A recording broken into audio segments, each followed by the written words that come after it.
기도하겠습니다. 좋으신 하나님 감사합니다. 주님 전에 불러주시고 주의 말씀 따라 살게 하시니 감사를 드립니다. 오늘도 말씀하시는 주의 음성 붙잡고 그 말씀대로 살아가는 저희들 되도록 축복하여 주옵소서. 감사드리 주 예수 그리스도 이름으로 기도드리옵나이다. 아멘. 우리 옆에 교육분하고 함께 인사하겠습니다. 잘 오셨습니다. 같이 인사하겠습니다. 우리 뒤에 분 옆에 분하고 한 번 더 인사하시겠습니다. 부활하신 주님이 함께 하십니다.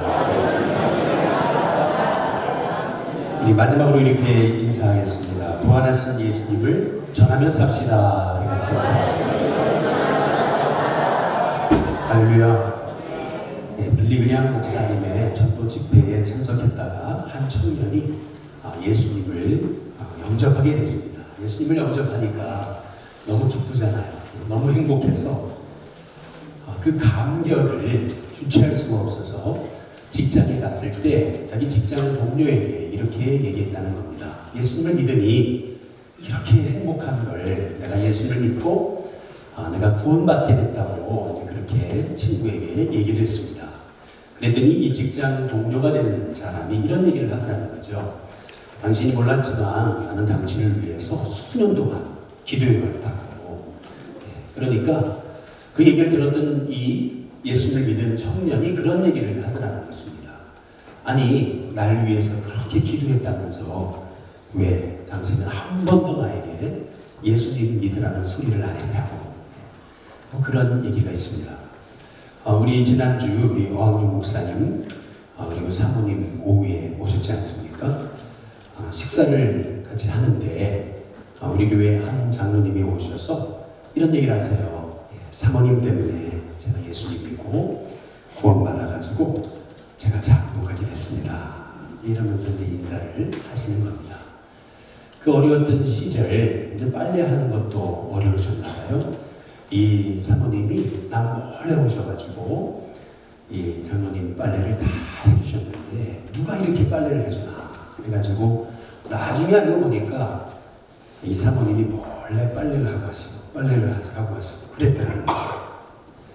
그래서 그 사랑에 감격해서 그래서 예수님을 믿게 됐고 그 예수님을 믿게 된 결과 우리 일신교회 장로님까지 되셨다라고 그렇게 말씀을 하시면서 사모님 때문에 제가 예수님을 믿고 구원받아 장로가 됐습니다. 그런 얘기를 하시는데요. 참 감동이 됐습니다. 근데 사람이 눈치라는 게 있잖아요. 뭐냐면 이 사모님은 기억을 못 하시는 것 같아요. 할렐루야. 네. 그런데 여러분 그게 어찌 보면은 정상입니다. 선행은 잊고 은혜는 기억하는 거. 저는 이것이 잘 사는 인생이다 라고 그렇게 생각을 하는 것입니다. 그러나 우리 하나님은 기억하십니다. 우리 지난주는 부활주일이었습니다. 영광스러운 예수님의 부활이 곧 나의 부활이다 라고 하는 사실을 우리가 은혜로 받으면서 기쁨의 한 주를 보냈습니다. 예수님의 부활 이후 우리는 이제 어떻게 살아야 할까요? 예수님의 부활을 경험했습니다. 그리고 알게 됐습니다. 그리고 그 부활의 축복이 바로 나의 축복이라는 사실을 우리가 축복으로 받으면서 이제는 우리가 어떻게 살아야 되겠는가? 부활 이후의 삶 한번 따라해 보겠습니다. 부활 이후의 삶 우리가 어떻게 살아야 되겠는가?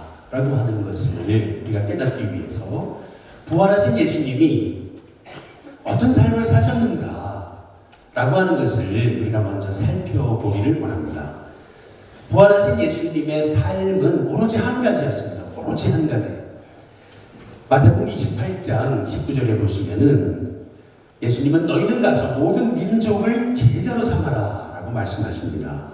누가복음 24장 48절에 보면 너희는 이 모든 일, 다시 말하면 예수님의 십자가의 죽으심과 그 부활의 증인이다 이렇게 말씀을 하고 계십니다. 요한복음 20장 21절에 보시면 아버지께서 나를 보내신 것처럼 나도 너희를 보낸다. 그러면 보냄받은 사람이 뭘 해야 되겠습니까? 요한복음 21장 15절에 보시면 한번 따라해 보겠습니다. 내 양을 먹이라. 내 양을 먹이라고 말씀하십니다. 사도행전 1장 8절에 보니까 땅 끝까지 이르러서 내 이 십자가와 부활의 증인이 되리라 라고 그렇게 말씀을 하십니다. 또 마가복음 오늘 함께 읽으신 마가복음 16장 15절에 보시면 온 천하에 다니며 만민에게 복음, 이 복음이 무엇입니까? 예수님의 십자가와 부활입니다. 이 십자가와 부활을 전파하라 라고 말씀하십니다. 부활 이후 예수님의 삶을 딱 한 단어로 요약한다면 그것은 무엇이겠습니까? 다름 아닌 전도라는 것입니다. 우리 마가복음 16장 우리 15절 말씀 다시 한번 읽어보겠습니다. 함께 있습니다. 시작. 또 이르시되 너희는 온 천하에 다니며 만민에게 복음을 전파하라. 예수님은 부활 이후에 이 땅에 계시는 그 40일 기간을 오로지 전도하며 사셨습니다. 이것은 우리가 예수님의 부활을 경험한 우리가, 부활을 아는 우리가 이제는 어떻게 살아야 되겠는가, 우리의 삶의 방향이 어디에 맞춰져야 되겠는가 라고 하는 것을 우리에게 말씀하시는 것입니다. 오늘 말씀은 제가 여태껏 여러분과 함께 나눈 그리스도인의 기본기 시리즈 마지막 시간, 12번째 시간입니다. 그리스도인의 기본기 중에 기본기는 뭐냐? 예수님의 부활을 전하는 것이라는 것을, 다시 말해서 복음 전도, 복음 전파, 바로 전도하는 삶이 그리스도인의 기본기라고 하는 사실을 우리가 깨달아야 되겠는데요. 오늘 함께 읽은 마가복음 16장 이 15절의 말씀을 통해서 부활 이후의 삶에 관한 5가지 핵심 말씀을 우리가 함께 깨닫게 될 수 있습니다. 먼저 첫 번째는 한번 따라해 보겠습니다. 너희는, 오늘 말씀에 너희는 이라고 말씀하고 있는데요. 이게 얼마나 중요한 말씀인지 마가복음 16장 그 14절 오늘 함께 읽으신 바로 앞절에 보시면은 이 너희가 누구냐면은 다름 아닌 11제자였던 것을 볼 수가 있습니다. 예수님은 고작 11명의 제자를 놓고 지금 하시는 말씀이 뭐냐면 온 천하에 다니는 11명의 제자를 놓고 저 만민에게 땅끝까지 이르러 복음을 전파하라라고 지금 예수님은 말씀하고 계시는 것입니다. 고작 11명의 제자 놓고 온 천하 만민 땅끝을 얘기하고 있습니다. 예수님의 부활의 첫 번째 목격자가 누구입니까? 바로 막달라 마리아입니다. 두 번째는 누구입니까? 바로 베드로와 요한입니다. 만약에 이 막달라 마리아가 예수님의 이 부활의 기쁜 소식을 전하지 않았다면, 그 최초 목격자가, 두 번째 목격자가, 세 번째 목격자가 이 부활의 기쁜 소식을 전하지 않았더라면 어떻게 저와 여러분이 지금 이렇게 이 예수님의 부활과 예수님의 십자가를 알 수 있겠느냐라고 하는 사실입니다. 지난 주 중에 우리 목금, 우리 서울연회가 열렸죠. 이번에 서울연회를 가서 오랜만에 친구들을 좀 만났습니다. 동기 목사들을 만났는데요. 몇 년 만에 캄보디아에서 사역하는 친구 선교사를 만났습니다. 이 친구가 얘기하기를 몇 년 만에 들어왔대요. 그런데 얼굴을 보니까 이렇게 살이 쏙 빠졌더라고요. 그런데 이 친구가 이제 같이 얘기하다가 저를 가게 됐는데 제 옆에 있던 제 친구가 그런 얘기를 해요. 이번에 자기가 안식년을 맞아서 3개월 동안 캄보디아 우리 친구 선교사 그 선교지에 가서 같이 3개월 생활하면서 같이 선교하고 말씀 전하고 했는데 참 은혜를 받았다는 거예요. 이게 뭐냐면은 보통 아무리 선교사라고 해도 선교지에서 그 선교지 사람들하고 같이 생활을 하기는 쉽지 않습니다.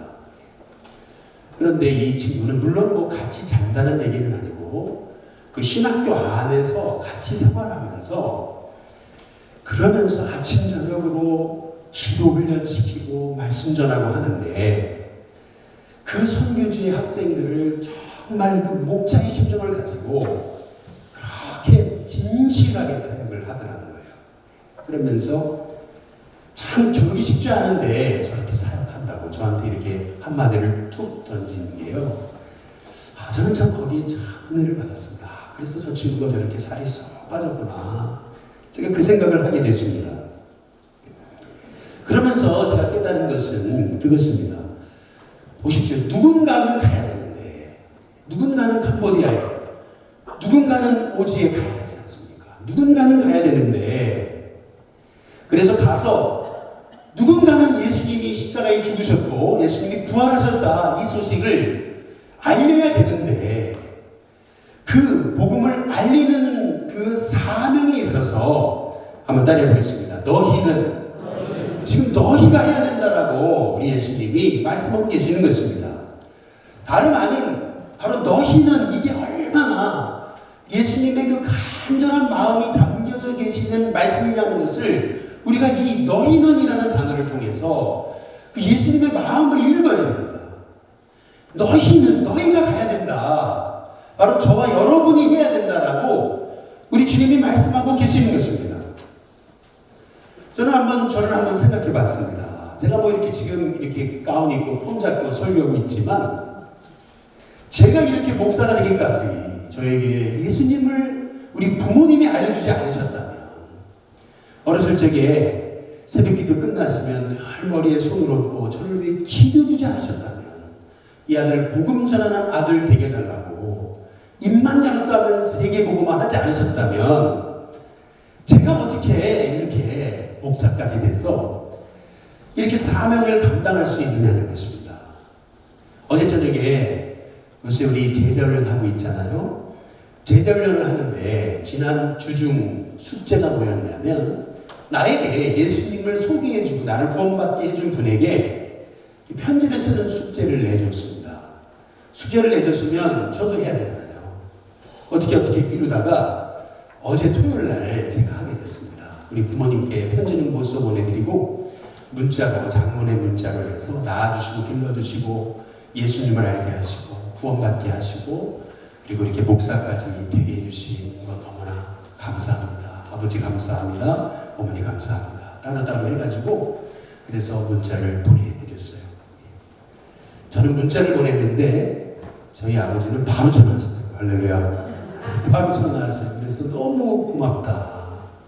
그러면서 어머니를 바꿔주시는데, 어머니가 그런 말씀을 하세요. 뭐라냐면, 아니 토요일 날은 전화 안 해야 되는데, 그래서 전화 안 하는데, 설교 준비해야 되는데 미안하다고, 아빠가 이렇게 전화했다고 그 얘기를 하시는데, 제가 참 마음이 짠했습니다. 아들이 목회하는데 조금이나마 누가 되지 않게 하려고 토요일날 전화까지 하지 않는다. 참 그 말씀이 제게는 오히려 감사하다고 전화드렸다가 더 큰 은혜를 제가 받은 것입니다. 한번 보십시오. 우리 부모님이 저에게 예수님을 알려주지 않으셨다면 제가 어떻게 여기 서 있을 수 있겠습니까? 마찬가지로 오늘 예수님께서는 너희는, 한번 따라해 보겠습니다. 너희는 이 복음의 역사를 다른 사람이 아니라 너희가, 저와 여러분이 해야 된다는 것을 예수님은 지금 너희가 해야 된다는 것을 강조하고 계시는 것입니다. 한번 앞에 사진 하나 보여주시죠. 어디서 많이 본 사진이실 겁니다. 1998년도 박세리 선수가 미국 LPGA 여자 프로 골프 대회에서 저 마지막 샷을 통해서 저 연못에서 맨발로 친 그 샷 때문에 결국에는 한국 여자 프로골퍼로는 최초로 이 LPGA 우승하지 않습니까? 그 당시에 1998년도에 미국 LPGA에 한국 선수는 박세리 선수 하나였습니다. 딱 한 사람. 그런데 그로부터 10년여가 흐른 2009년에는요, 한국 프로 여자 골퍼들이 45명이 됐고요. 그리고 지금은요, 한국 여자 프로 골퍼들 이름도 모를 정도로 지금 한국 여자 프로 골퍼들의 이 미국에서는 전성기입니다. 한번 생각해 보십시오. 막달라 마리아가 처음 예수님의 부활을 전했을 때 그때는 한 사람이었습니다. 베드로와 요한이 예수님의 부활을 전했을 때는 불과 두세 사람, 11명, 20명, 30명밖에 되지 않았습니다. 그러나 그들이 가서 예수님 부활하셨습니다. 순교당해도 예수님이 부활하셨습니다. 전했기 때문에 2000년이 흐른 지금 바로 이 한국 땅에서 저와 여러분이 예수님의 부활을 경험하고 또 이 부활의 축복을 누릴 수 있게 되었다는 것입니다. 저는 이 신교회에 와가지고 매주 금요전도를 나가지 않습니까? 아무리 바빠도 이 금요전도는 어떻게든지 내가 한국에 있는 한 제가 빠지지 않으려고 애를 씁니다. 금요전도를 나갈 때마다 제 마음에는 늘 두 마음이에요. 될까? 된다. 될까? 된다. 이 두 마음입니다. 처음에는 복음 들고 나갔을 때 이 동네 분들이 얼마나 차가웠는지 모릅니다. 다들 여기는 주택가가 아니라 그랬지 않습니까? 여기는 안 된다 그랬어요. 그런데 그럼에도 불구하고 너희가 해야 된다 라고 하시는 그 주님의 말씀 의지해서 그냥 나가는 것입니다. 왜? 그게 내 사명이니까. 그거 하지 않으면 제가 목사된 이유가 어디 있으며 제가 구원받은 이유가 어디 있겠냐. 두 번째로 오늘 말씀에서 우리 주님이 부활 이후의 삶에 관한 두 번째 키워드, 그것은 한번 따라해 보겠습니다. 온 천하에 만민에게, 너희는 온 천하에 다니면 만민에게, 이 만민에게라고 하는 말씀의 의미는 우리가 누구에게 전해야 되느냐, 복음의 대상을 말하고 있는 것입니다. 이 온 천하 만민이라고 하는 말씀의 의미는 노골적으로 말씀드리면 그냥 닥치는 대로 만나는 사람 모두에게, 사람의 구분 없이, 사람 가리지 말고 하나님 주신 기회 있을 때마다 복음을 전하라고 하시는 말씀입니다. 이 복음 전도는 3단계를 통해서 이루어집니다. 먼저 첫 번째는 뭐냐면 씨앗을 반드시 심어야 됩니다. 한번 따라해 보겠습니다. 씨앗 심기. 여기 나무도 씨앗을 심어야, 아무리 땅이 좋으면 뭐합니까? 씨앗을 심어야 그 씨앗이 싹이 나고 자라는 것입니다. 아무리 좋은 땅이라도 씨앗을 안 심는데 어떻게 싹이 나겠습니까? 마찬가지로 복음 전도에 있어서 가장 중요한 기본기 중에 기본기는 뭐냐면 씨앗을 심는 것입니다. 그래서 저는 이번에 우리 사순절을 하면서 한 끼 금식기도 헌금 같이 한 끼씩 금식기도 하시자 그랬지 않습니까? 한 220여만 원의 헌금이 거쳤습니다.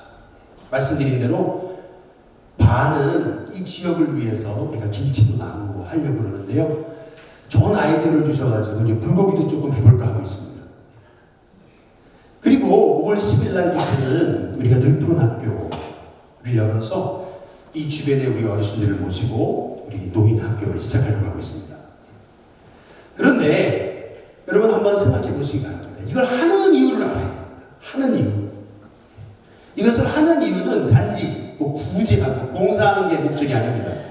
이것을 하는 진짜 이유는 뭐냐 하면 복음의 씨앗을 심는 것입니다. 핵심은 어디 있습니까? 복음의 씨앗을 심기 위해서 우리 교회가 겉으로 봤을 때는 막 퍼주는 것 같지만, 그러나 핵심은 어디 있냐면 생명의 복음을 전하는 데 핵심이 있다는 것입니다. 놀라운 것은 복음 전도의 두 번째 단계는 뭐냐 하면 씨앗의 확산입니다. 씨앗은 확산됩니다. 한번 따라해 보겠습니다. 씨앗은 씨앗을 낳는다. 씨앗은 씨앗을 낳습니다. 우리가 씨앗을 심으면 그 씨앗이 또 다른 씨를 낳습니다. 이게 복음 증거의 과정입니다. 우리는 열심히 심었는데 하나님이 뜻하지 않은 데서 계속 씨앗이 확산되게 하십니다. 그래서 저는 우리 일신교회가 지금 현재 이 지역 전도에 지금 애쓰고 있지만 하나님은 계속해서 선교의 지역을 넓혀주셔서 우리 일신교회를 통해서 교회도 개척하고 선교사도 파송하고 신학교도 세우는 하나님의 은혜를 주시리라 믿습니다. 사실 생각해보면 우리 일신교회가요 80% 이상의 교인분들이 다 서울 외곽에 사시잖아요. 근데 이게요 얼마나 하나님의 축복인지 모릅니다. 왜냐하면 우리 일신교회가 부흥하면 뭐냐면 동서남북으로 교회 개척할 그러한 자산을 다 가지고 있어요. 경기도, 뭐 서울 근교에 다 흩어져 있어요. 우리 교회가 왜 부흥해야 되느냐? 그것은 교회를 세우기 위해입니다. 씨앗은 하나님이 확산되기를 원하십니다. 그래서 마지막 세 번째로 복음 전파의 과정은 뭐냐면 마지막에 이제 이 씨앗을 수확하는 것입니다. 추수기입니다. 그런데 우리가 알아야 되는 것은 뭐냐면 가장 중요한 기초 첫걸음, 그것은 씨앗을 심는 것입니다. 씨앗을 심어야 이 씨앗이 확산되고 씨앗을 심어야 우리가 추수하는 단계까지 나아갈 수 있는 거 아니겠습니까? 그래서 저는 우리 일심교회는 한번 떠내보겠습니다. 전도하는 교회. 저는 우리 일심교회가 전도하는 교회로 소문나는 우리 일심교회 됐으면 좋겠습니다. 다른 거 없습니다. 전도하는 교회. 영혼 구원하는 교회. 지난주 우리 부활절을 맞아서 주변 분들한테 우리 부활절 계란 나눠줬잖아요. 저희가 금요일 전도 때는 이 전도 물품에 한계가 있고 교회 예산이 있어가지고 저희가 전도로 나갈 때 딱 필요한 것만 이렇게 가지고 나갑니다. 딱 필요한 양만 이 집 가정수대로 준비해서 나갑니다. 근데 지난 부활절 때는 우리 전사님이 계란 하나라도 예쁘게 포장을 해가지고 이 지역에 만나는 분들한테, 이 지역 안에 있는 분들한테 한번 예수님의 부활을 알리고 싶다 하셔가지고 만나는 분들한테 계란 하나를 포장을 예쁘게 해서 이걸 하나씩 드리면서 예수님 부활하셨습니다. 우리 교회 나오세요. 예수님 교회 저기 있습니다. 예수님 믿으십시오. 이거를 전했습니다. 지난 금요일 날에도 우리 신봉석 권사님하고 제가 전도 짝이거든요. 그래서 같이 전도를 나갔어요. 전도를 나갔는데 한 여자분이 지나가세요. 그래서 그냥 생각 없이 부활절 계란을 드리면서 우리 일신 교회 나오세요. 이랬거든요. 그랬더니 이분이 뭐라 그러냐면 저 일신 교회 나갑니다. 할렐루야. 야, 담임 목사가 모르는 일신 교인이 있었네. 이런 생각이 들면서 제가 깜짝 놀라려고 하는데 이분이 하시는 말씀을 하면 브라질에서 왔습니다. 이렇게 얘기하시는 거예요. 그래서 뒤통수를 딱 하고 맞은 느낌이었어요. 이게 뭐냐면 얼마 전에 브라질에 오셨다고 한번 인사하셨거든요. 그래서 인사하시는 분이 계셨어요. 그런데 저는 왔다 가시는 분인 줄 알고 브라질에서 오셨다니까. 네. 근데 알고 보니까 여기 동네에 오신 분이셨어요. 네. 저 뒤에 앉아 계시는데 할렐루야. 지금 저 뒤에 앉아 계세요. 그런데 저는 그것을 보면서 야, 그랬구나. 하나님이 예비하신 분이 있구나. 저는 그 생각을 했습니다. 그래서 우리 일신교회 성도님들에게 있어서 필요한 것은 뭐냐면 꼭 이 사람만 저 사람만이 아니라 닥치는 대로 그냥 기회 되는 대로 저는 우리 성도님들이 온 천하에 다니며 만민에게 복음을 전하라 하신 그 말씀대로 순종하는 그 복음 전도의 적극성이 우리 일신교회 성도님들에게 있었으면 좋겠습니다. 그리고 세 번째로 오늘 말씀의 세 번째 키워드는 뭐냐면 부활 이후의 삶의 키워드 그것은 뭐냐면 따라해 보겠습니다. 다니며 그랬습니다. 이 다니며가 왜 이렇게 중요한 거냐면 복음 전도에 있어서 가장 중요한 것은 현장성입니다. 현장성. 따라해 보겠습니다. 현장성. 여러분 어부가 바다에 안 나가는데 어부입니까? 운동선수가 필드에 나가지 않는데 축구선수입니까? 여기서 축구선수가 아닙니다. 그 사람은. 마찬가지로 복음 전하는 현장에 나가지 않는데 어떻게 우리가 전도자입니까? 내가 전도자의 삶을 살겠다고 여러분이 얘기하시면 현장으로 나가야 됩니다. 마태복음 4장 거기 23절에 보시면은 예수께서 온 갈릴리에 그 다음 뭐라 그랬습니까? 두루 다니사 그랬습니다. 여기 보면 회당에서 가르치시고 천국 복음을 전파하시고 백성 중에 모든 병과 약한 것을 고치셨다. 그래서 이 세 가지를 예수님이 하신 사역이라고 우리가 배웠습니다. 그런데 사실 이 말씀에서 우리가 붙들어야 될 것은 뭐냐면 다시 한번 보여주시죠. 우리가 붙들어야 될 것은 뭐냐면 예수께서 온 갈릴리에 그 다음 뭐예요? 두루 다니사입니다. 이 말씀입니다. 두루 다니사라고 하는 말씀의 의미는 복음의 현장성을 말하는 것입니다. 예수님께서 이 땅에 오셔서 공생의 3년의 세월을 보내시는 중 예수님은 두루 다니셨습니다. 현장을 놓치지 않으셨습니다. 일부러 현장으로 들어가셨습니다. 이것이 바로 부활 이후를 사는 우리들의 삶이라는 사실을 우리가 기억해야 됩니다. 한번 앞에 사진 하나 보여주시겠습니다. 이게 뭐냐면 몽골의 과거 영토입니다. 보시면 얼마나 그 광활한 대륙을 이 몽골이 호령하면서 수많은 땅들을 점령했지 않습니까? 잘 생각해 보시면 당시에 뭐 비행기가 있었습니까? 당시에 뭐 차가 있었습니까? 지금처럼 핸드폰이 있었습니까? 저 광활한 대륙을 어떻게 저기를 점령했으며 유지했습니까? 저 대륙을. 그런데 왜 저랬던 저 몽골이 저렇게 쇠퇴하게 됐냐는 거예요. 그 이유가 뭔지 아세요?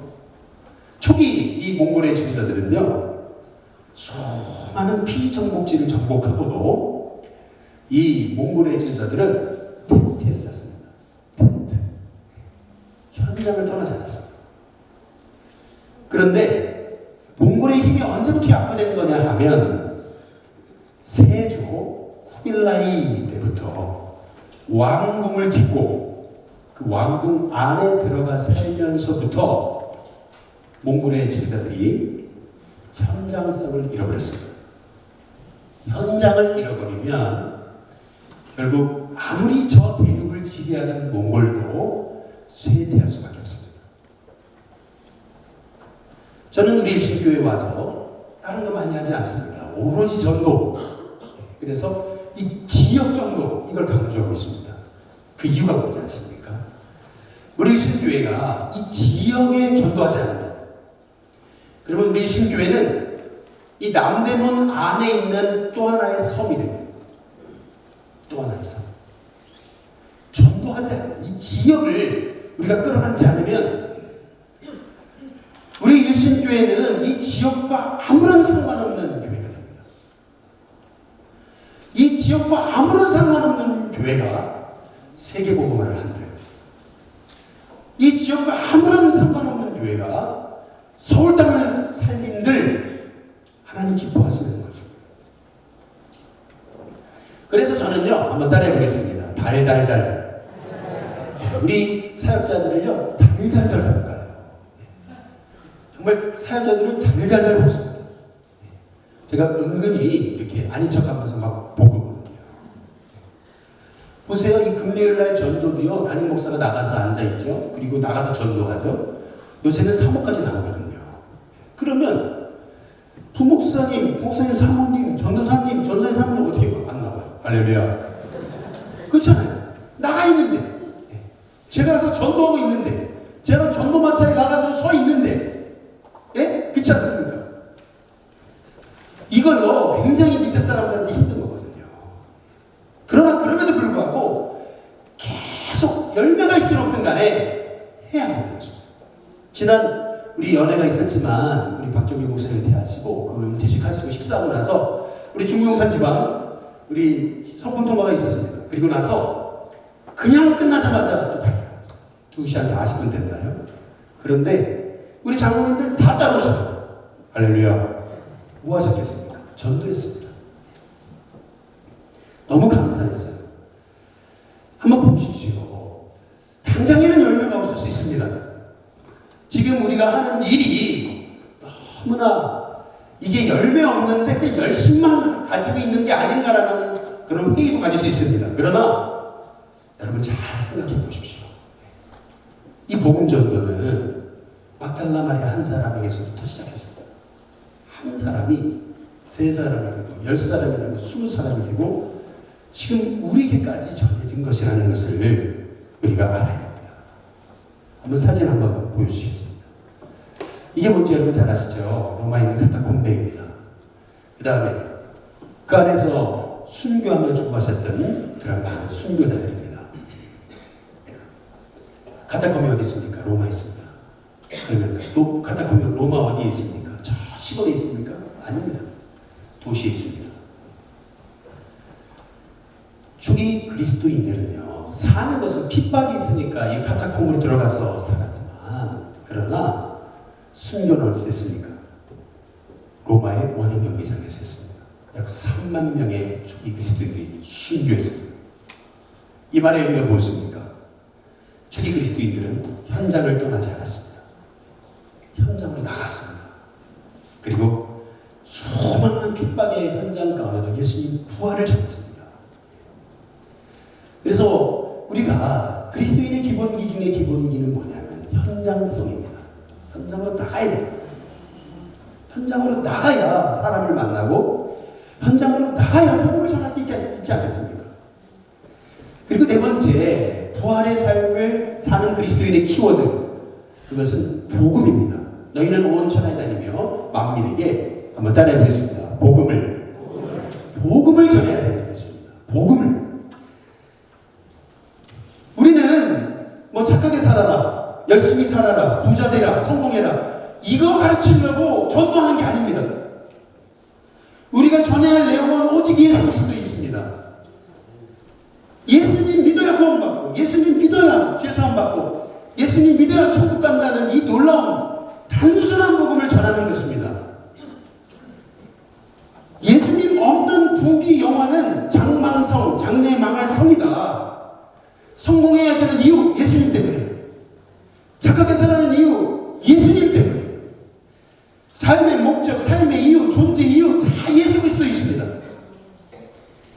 오로지 예수님을 전해야 되는 거죠. 제가 중고등부 시절에 참 많은 친구들 전도했습니다. 그러나 그 친구 지금 거의 예수님 안 믿습니다. 너무 후회되는 거. 우리 교회 나와라. 이유가 뭐예요? 예쁜 여자애들이 있다. 우리 교회 나와라. 우리 교회 재미있다. 많이 나오면 뭐합니까? 복음을 하죠. 제 안에 복음이 없었습니다. 제 안에 복음이 없었어요. 그러니까 어떻게 복음을 전합니까? 그 친구들 다 지옥 백성 되고 있습니다. 너희는 온 천하에 다니며 만민에게 복음을 전해야 되는 것입니다. 복음을. 여러분 잘 아시는 삿포로 농업대학에 학과장으로 있었던, 초대 학장으로 있었던 클라크 박사를 잘 아실 것입니다. 이분의 유명한 말, Always be ambitious. 아마 영어 공부하시는 분들은 다 한 번씩 해봤던 그런 말일 것입니다. 여러분, 그런데 이게 잘못된 말입니다. 원래 이 클라크 박사가 얘기한 것은 이 얘기가 아닙니다. Always be ambitious. 그 다음에 in Christ. 이렇게 가르쳤습니다. 그런데 일본인들 in Christ 빼놓고 Always be ambitious. 이것만 가르친 겁니다. 그 결과 일본 잘 살게 됐죠. 물론 그 결과가 뭐예요? 전쟁 일으킨 거잖아요. 예수님 없는 꿈, 예수님 없는 성공, 예수님 없는 번영, 복이 아닙니다. 왜 우리가 예수님을 믿습니까? 살아도 주를 위해 살고 죽어도 주를 위해 죽는 것입니다. 예수님을 전해야 되는 것입니다. 예수님을 전해야 그것이 그리스도입니다. 마지막으로 다섯 번째 키워드는 뭐냐 하면 바로 전파라. 너희는 온 천하에 다니며 만민에게 복음을 따라해 보겠습니다. 전파하라. 이것이 우리의 사명입니다. 복음 전도, 우리의 사명인 것입니다. 복음 전하는 것은 선택이 아닙니다. 이게 사명입니다. 이것을 깨닫는 게 그리스도인의 기본기입니다. 저에게는 꿈이 있습니다. 우리 일신교회 모든 성도님들이 다 전도자가 되는 것입니다. 저는 우리 교회 성도님들이 정말 전도하는 성도님들이 될 수 있기를 주님의 이름으로 축복합니다. 두 번째 꿈이 있습니다. 우리 신교회를 통해서 천국은 가득 차고 지옥은 텅텅 비는 역사가 일어나게 되기를 주님의 이름으로 축복합니다. 그리고 마지막 세 번째로 우리 신교회를 향한 꿈, 그것은 전도하는 교회로 소문나는 것입니다. 전도하는 교회, 하나님 가장 기뻐하십니다. 그것이 아니라면 제가 목회하는 이유도 없고, 그것이 아니라면 토요일까지 교인들 불러가놓고 제절을 하는 이유도 없고, 그것이 아니라면 제가 여기 서 있는 이유도 없습니다. 저는 우리 신교회 성도님들이 정말 복음 전했어요.